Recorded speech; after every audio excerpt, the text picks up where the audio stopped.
Hello, everybody. Welcome to the OAC TV's September broadcast. I'm James Zervios. I'm Christy Kuna. We're so happy to be with you on the official first day of fall, September 22nd. Yes, the last broadcast, Christy, we told everybody that fall was knocking on the door, and it's finally here. So. And coincidentally, the next one was on the first day of fall. I personally decorated for fall last night, so I'm in the mode, and I know like pumpkin spice is out. Pumpkin spice, everything. I've seen pumpkin spice masks. I've seen, obviously, scented the coffee. Ones, right? I did buy the pumpkin spice M&Ms once at Target, and they weren't very good at all. It's just not a flavor combination that you want to try. Well, lots in store. Already we got some good recommendations, but today is all about childhood obesity, and since it is Childhood Obesity Awareness Month, today's whole broadcast is dedicated to the topic, but also the implications of childhood obesity, such as weight-based bullying. Yeah, and so today we have with us a very special guest. The title of our broadcast today is going to be Childhood Obesity, Facts, Bullying, and How to Make a Difference. And our special guest today to talk about that will be Dr. Rebecca Pearl. We've worked with Dr. Pearl in the past. You may have seen her at our annual convention. She's been a part of the magazine. Phenomenal speaker. Looking forward to having her on a little bit later in the broadcast. Absolutely. So, we are always so excited to do these broadcasts to connect with you guys at home. So we're going to take a quick hi to say hi to everyone who is joining us online. We have, of course, Shelly from Temecula. Shelly, so happy to have you on here. I see we have Debbie from Dallas. How you doing, Debbie? Debbie, and we have Robert from, I think it's Minnesota, saying hello. I think they were getting a cold front. Robert, how's fall going for you guys up there? I'm not sure. Fall here is in the 90s. We're in Tampa, Florida, so this is our fall weather here. But yeah, so lots in store today. Keep the conversation going in that chat because we have giveaways. You know the drill. You have to comment in the chat to be eligible for a giveaway, and we've got some great ones here today. We've got a beautiful Stop Weight Bias bag tote. This would be perfect for groceries. I'd say the beach, although it could get sandy, but to each his own. Sure, and we also have, also from the Stop Weight Bias campaign, our campaign mug.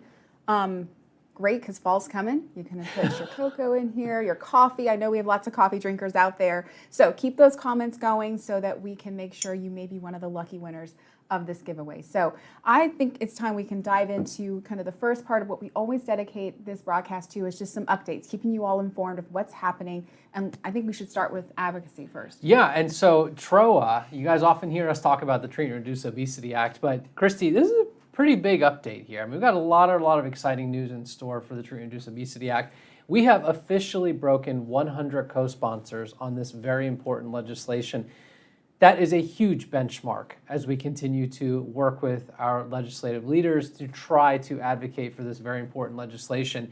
Now, with that being said, this is a very, very key time, especially for this legislation, because we need all of you watching to advocate for the Treat and Reduce Obesity Act. And you can do this very easily by going to obesityaction.org/action. And on that page, you're going to see our spotlight action will be the Treat and Reduce Obesity Act. Very simple to contact your legislator. Type your name in, zip code, hit send, and you've basically done your part. You've raised awareness, and you're taking action for the OAC. Yeah, and we know so many of you watching right now who are really, fellows or supporters and those longtime supporters. Even if you have done the Action Center on the Treat and Reduce Obesity Act, do it again. We are trying to make so much noise with this. It is a big update, so we'll keep you guys posted along the way with that, but we appreciate everybody's action. It doesn't honestly take much time, just a couple clicks, and make sure you add your personal story there too, because it really does make a difference.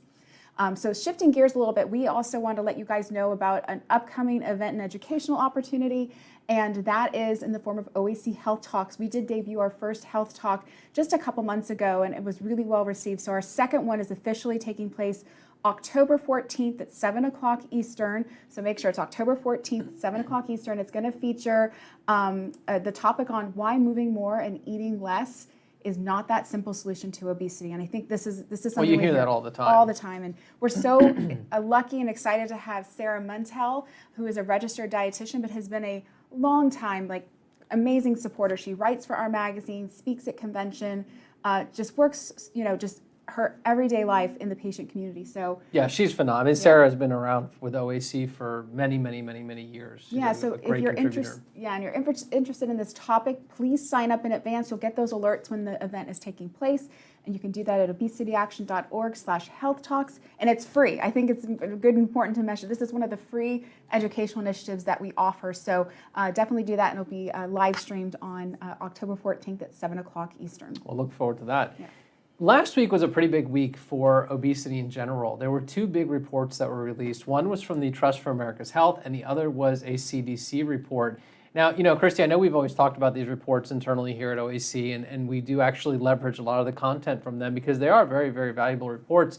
For those tuning in, the State of Obesity report by the Trust for America's Health essentially is saying this is what obesity is shaping up as for this year. The CDC report focused specifically on childhood obesity, which is a very relevant to today's topic. And that one talked about how COVID-19 really made childhood obesity worse in a lot of ways, right? So if children were inside more, they were just, they weren't going to school, they were doing at-home school. OAC released a statement on both of these reports. The statement was from OAC President and CEO Joseph Naglowski, and he brought up two very important points with these reports. One, they don't really talk about access to care or weight bias. And two, they still do not discuss the lived experience of obesity, right? Living with obesity. And, I think it was really interesting, Joe's sentiment on these and the statement that was released on behalf of the organization, because a lot of times, and we see these reports in a lot of ways, that they kind of come out and they say, here's the problem, and this is what it is. It's getting worse. But we as an organization, right, we exist to fight, to help people with obesity, but yet you don't see these reports ever talking about access bias or the lived experience. And I think that's what's so important is that while I think the everyday person watching, and myself included, it's like, well, how does this really impact me? But these reports are having a responsibility. They're shaping some of the narrative that we hear. And so it is so important that the OAC speaks up in this realm, because that is how we get to really fill those gaps of that misinformation, or not even misinformation, but just this lack of understanding, and also where the dialogue needs to happen. I think one of my pet peeves is in the summarized article that CNN put out about the report really just pointed to the actionable measures to reduce childhood obesity is, of course, get moving, better nutrition, and reduce screen time. So we hear that all the time.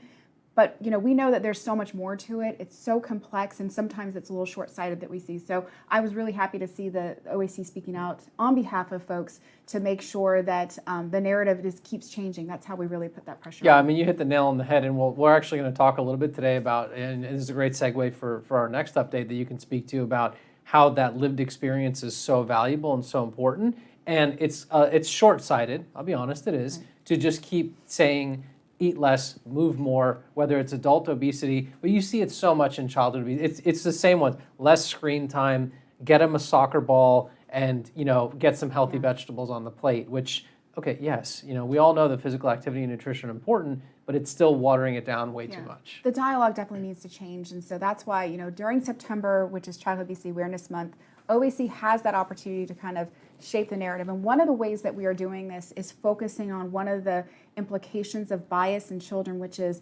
weight-based bullying. So we all know that, as adults, weight stigma is very real, that it's something that folks face and have faced for a very long time.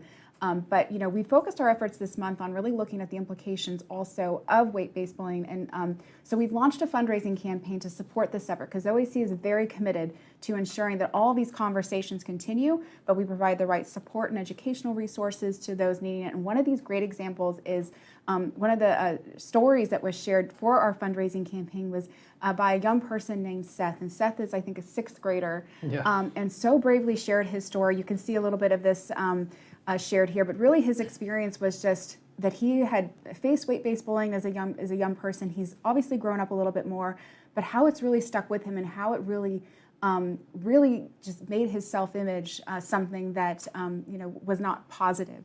So Seth we're so grateful that he shared his story. This is part of this fundraising campaign that we've launched in recognition of this.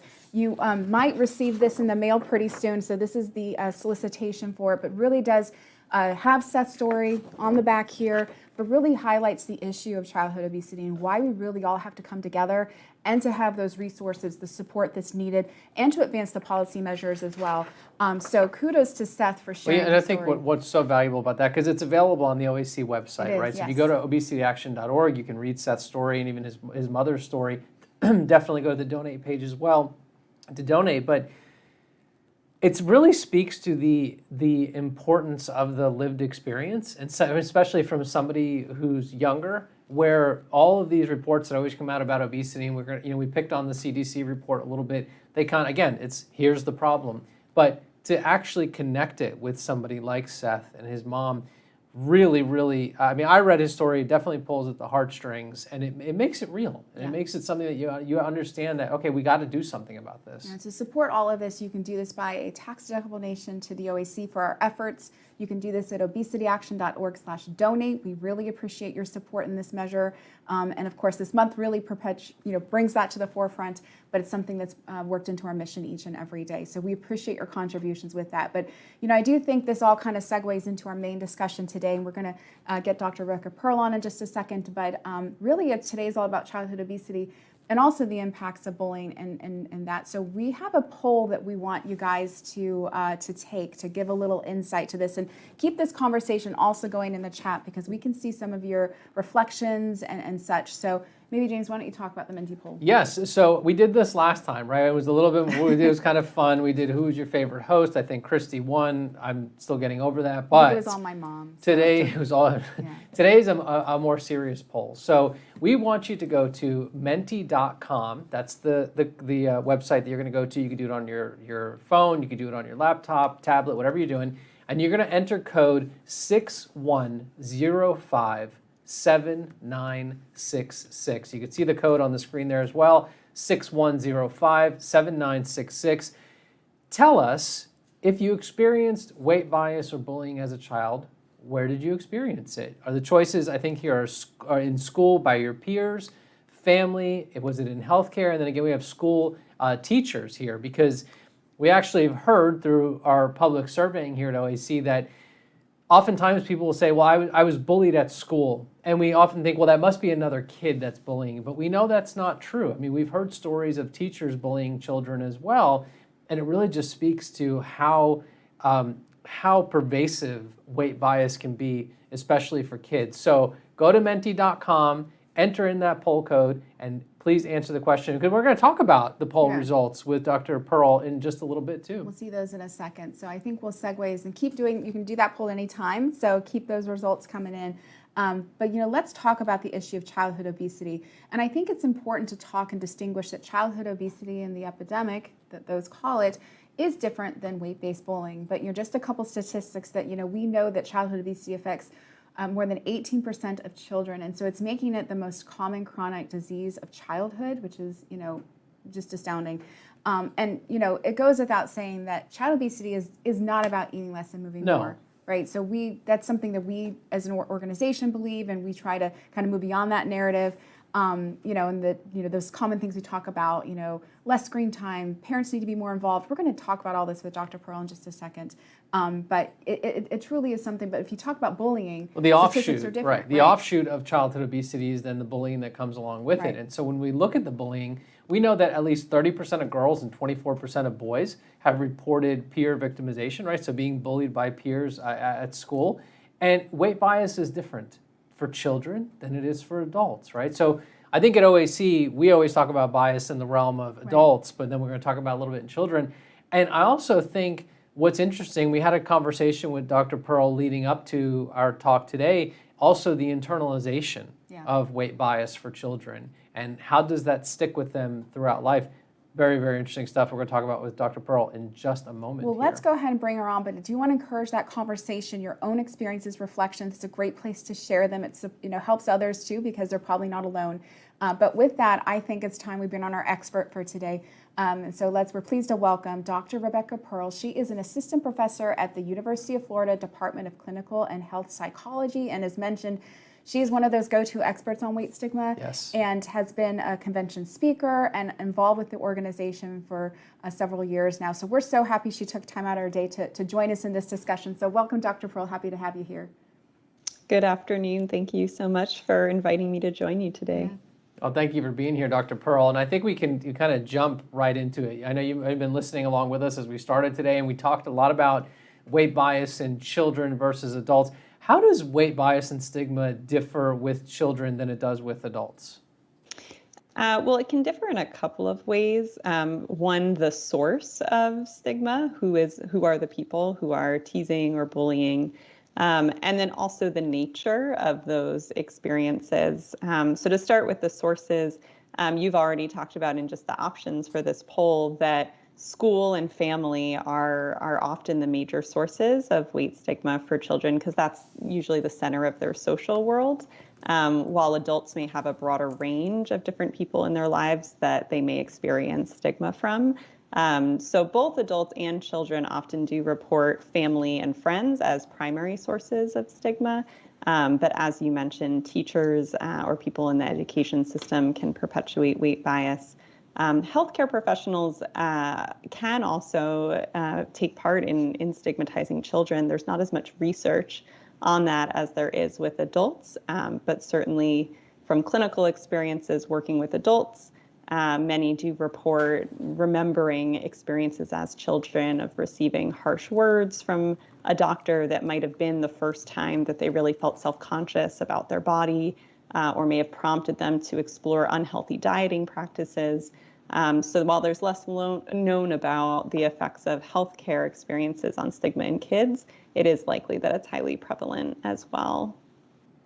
No, and I think this is why we love having you on because you're kind of at the front end of all this research, and then weight bias is a topic itself that we talk about, but I don't know if folks realize how much research happens each and every day in this field. So we're so appreciative of you imparting your knowledge. And so, we did want to take a quick peek at those survey results just to see how it supports me. You touched on all those key areas. So hopefully we can get that jumping up here to see some of the submissions. And it looks like to us that school and peers is dominating the results so far in terms of those sources. You see a little bit of family there, but overwhelmingly really school and peers is where it seems, which I don't think is too shocking. And Dr. Pearl, you can speak to this more. I don't think that's too shocking to anybody, that is really the number one place where people would have experienced, bullying and stigma as a child. Mm-hmm. Yeah, that's definitely consistent with what the research has shown. And also, gets at that second part of how stigma can differ for children versus adults in terms of the nature. So with peers, we see a lot of name calling, interpersonal exclusion or rejection. There can be physical aggression, as well as harassment through social media, which has certainly increased in the past several years. So some of those kinds of experiences like name calling or physical aggression might be less often seen in adults and are primarily what we think about when we think about weight-based bullying for kids. And I think the conversation we're seeing right now during the broadcast online is supporting all of this. Patty has shared that she was bullied by peers and school nurses when she was a child. Oh, that's actually one of the things we've had teachers when we think about the school nurse as well. Yeah. So, those are those experiences you hear often about of, kind of in the same healthcare community realm that we're trying to kind of impact as well. We also have Jean sharing that she also experienced bullying at school. So, but it sticks with you, though. Yeah. I think we all have those moments from childhood. You can remember being teased about something in school, and you can remember. There's a reason why you can remember it. It really does, stick with children over time. And Dr. Pearl, one of the observations that we always see here at OAC is that when a child deals with obesity, which we know leads to the bullying, it's often the child's obesity or the bullying is often put back on the parent as a personal failure, right? What's your take or research that you've done that you can share with the audience about this a little bit, in that, parents are often kind of the center of the bullseye when their child has obesity, whether it's from healthcare providers or they're being bullied and the school says, and they're like, well, what are you doing as a parent? Like, it's the shame and blame. It's the shame and blame directed toward the parent. Yeah, I think this gets down to that general misperception that weight is entirely caused by behavior, right? By eating too much or being inactive. and that's completely controllable. So most people don't appreciate how much genetics plays a role in determining body weight, as well as the environment in which a person lives. And so with adults, we know that obesity is often talked about as this problem of personal responsibility. So when someone is perceived as being unable to control their own weight, they're viewed as being irresponsible. Now, children are generally not viewed as responsible for their caretaking, for their, they're not as autonomous or independent. And so that blame gets shifted to the parents, who are then seen as irresponsible parents for allowing their child to gain weight. Again, this is due to a misconception that weight is just simply the result of behavior, and it should be within the parent's control. And it also neglects to appreciate how challenging it is to guide a child's food intake, especially in the environment we live in, where they may have access to all sorts of unhealthy foods at school, the marketing that's targeted toward children. So on the one hand, weight is far more complex than eating and exercise. And when it comes to helping a child engage in healthy behaviors, it's also a really challenging environment to navigate.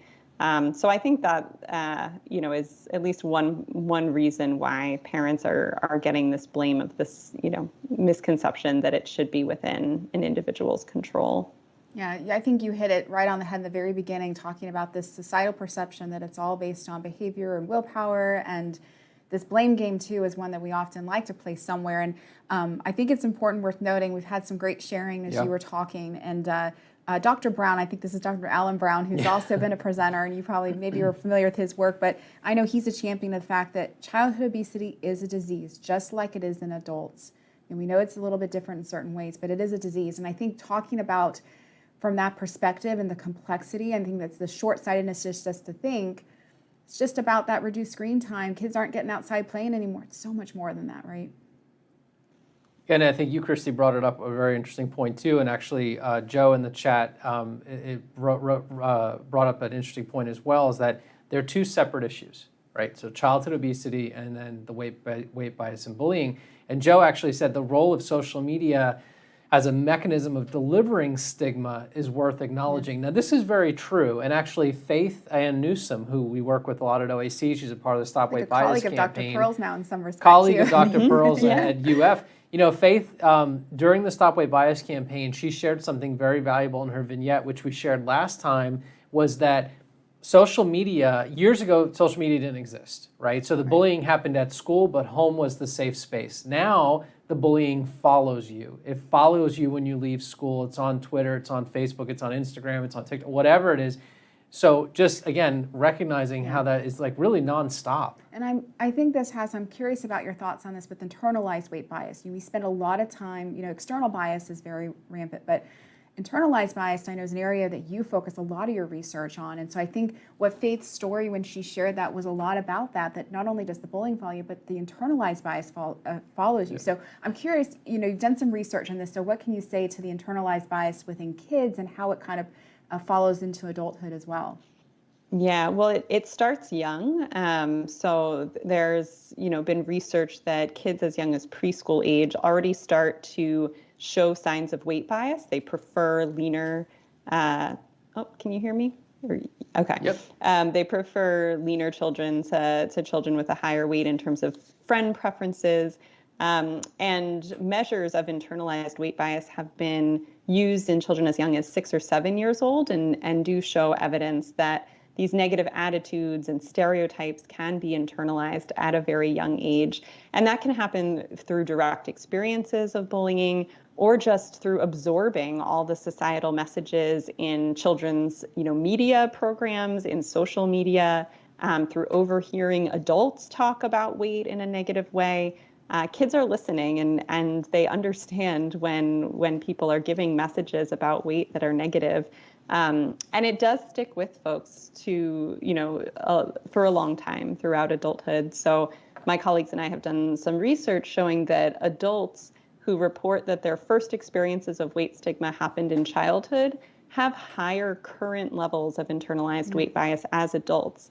compared to folks who didn't have those childhood weight stigma experiences. So this has a lasting impact, it does seem. Yeah. No, and I mean that's heartbreaking, right? But I think it's interesting. The research kind of supports what we hear so much, which is just one thing we're trying to change. So on that note, I think we want to know, what can we do about this? We have some really very heart-wrenching stories being shared in our chat right now, and just sharing one that Mary shared, that her sisters used to bully her, telling her she would stretch out their t-shirts so they'd never let her wear them, and just that kind of like lasting.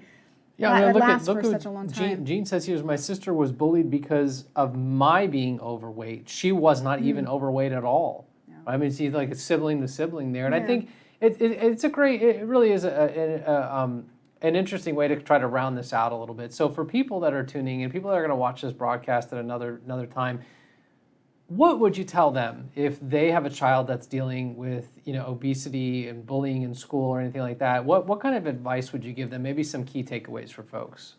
Sure. Well, bullying is very serious. It can cause psychological and physical harm. So it's important to not ignore it. I think in the past there have been messages about, just ignore the bully and they'll go away. And that's really not an advisable strategy, because it might not go away. And also giving the child the clear message that they're not responsible for making the bullying stop. That you as the adult are there to help them, that they're not alone in this, and that you're there to support them. I think, number one, just helping children feel supported and safe is the primary goal. So creating a space that they do hopefully feel safe sharing these experiences. It can be very challenging to talk about these kinds of experiences if kids have a lot of shame around them. So having gentle conversations to help children open up about it, using open-ended questions, not pushing too hard if they're hesitant, but really just communicating that if someone's being mean to them or mistreating them, then you want to know about it because you want to be there to help. They're not going to get in trouble. It's really all about helping them. And also, making sure that you're listening, you're giving them the space to share what's going on. Another important point is that it might be important to work with the school on this, especially if it is something that's happening at school or involves multiple students from the school. Schools are legally, responsible for protecting against bullying, and every school should have an anti-bullying policy. So it can be important to contact the school administrators or a trusted teacher to make sure that you're helping the school be a safe place for your child and for all children.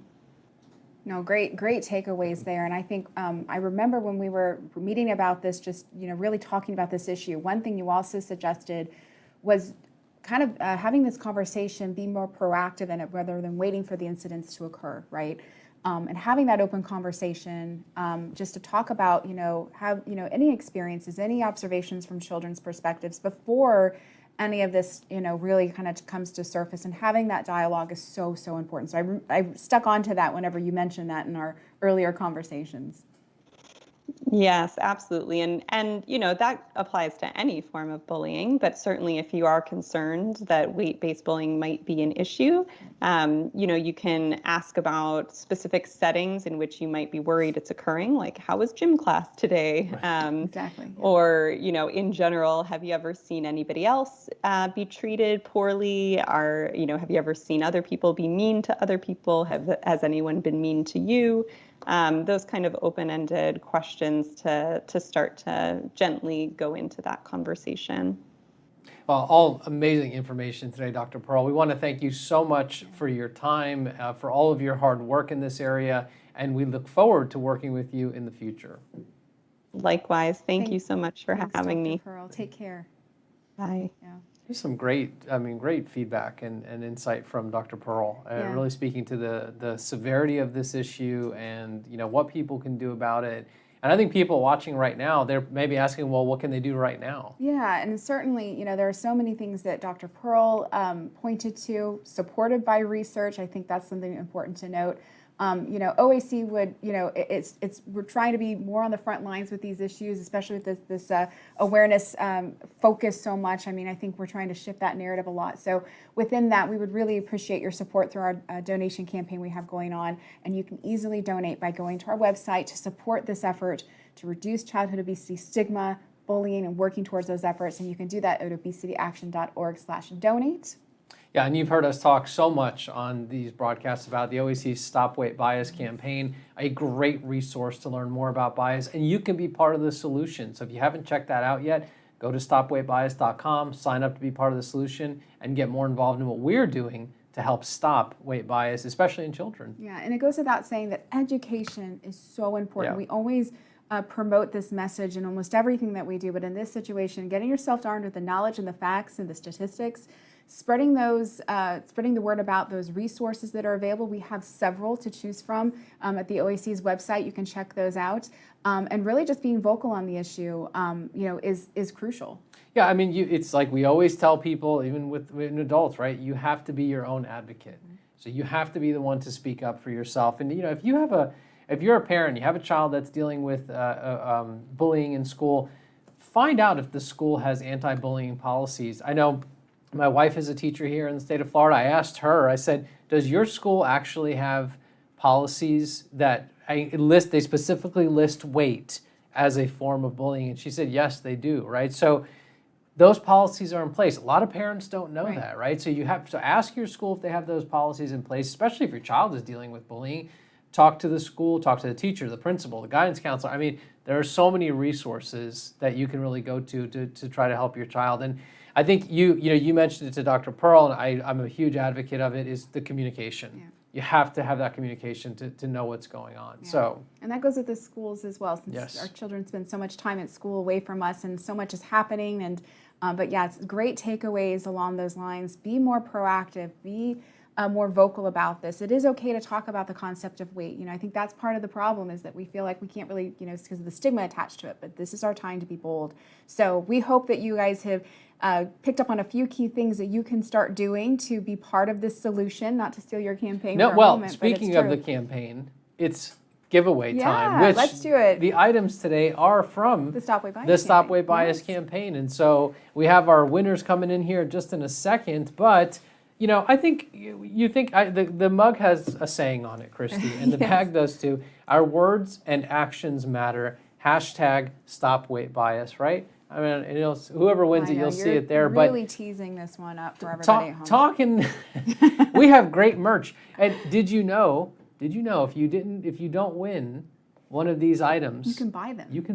Yes, right? And it supports all the efforts behind combating bias. It supports the Stop Weight Bias campaign. So it's available on the stopweightbias.com website, and you can find out more there. Along with this mug, too. I think we need this equality, compassion, kindness, empathy, dignity, respect. This is a perfect message to enjoy your fall cup of coffee or decaf, cocoa, whatever it is that you're choosing. So I think we have some winners coming in. The lucky winner of this cup is Elizabeth Paul. I think that's Liz Paul, great follower of OAC. Yes. Liz will ship this to you. We should have your address on file. And another longtime follower of OAC, Mary Tripp. Oh, Mary Tripp. So congratulations, Mary. Awesome. Unfortunately, I haven't seen you in a while. I know we usually see you at convention. She's a convention stronghold. And it's very, very much a convention stronghold. Hopefully we'll see you again soon at a convention. Yes, hopefully. Well, we have so enjoyed this half hour with you, and hope that you got a lot from this. And a couple of other opportunities just to re-mention that we do have that health talk coming up here in the next several weeks.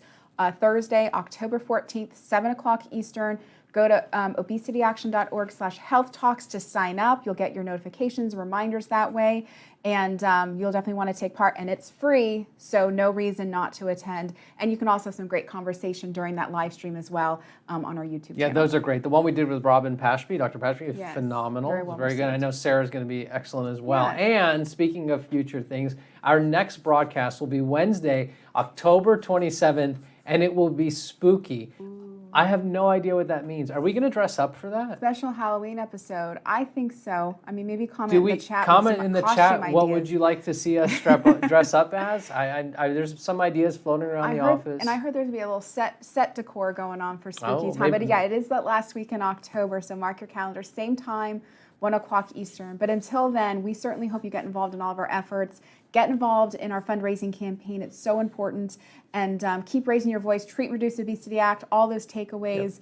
And be vocal, be bold. Yes, and have a wonderful afternoon. Don't forget to follow us on all of our social media platforms. Subscribe to our YouTube channel. You can see them here on the screen. You're going to want to be a part of it. We thank you very much for your time today. All right, take care. Enjoy this fall weather wherever you are. Bye-bye.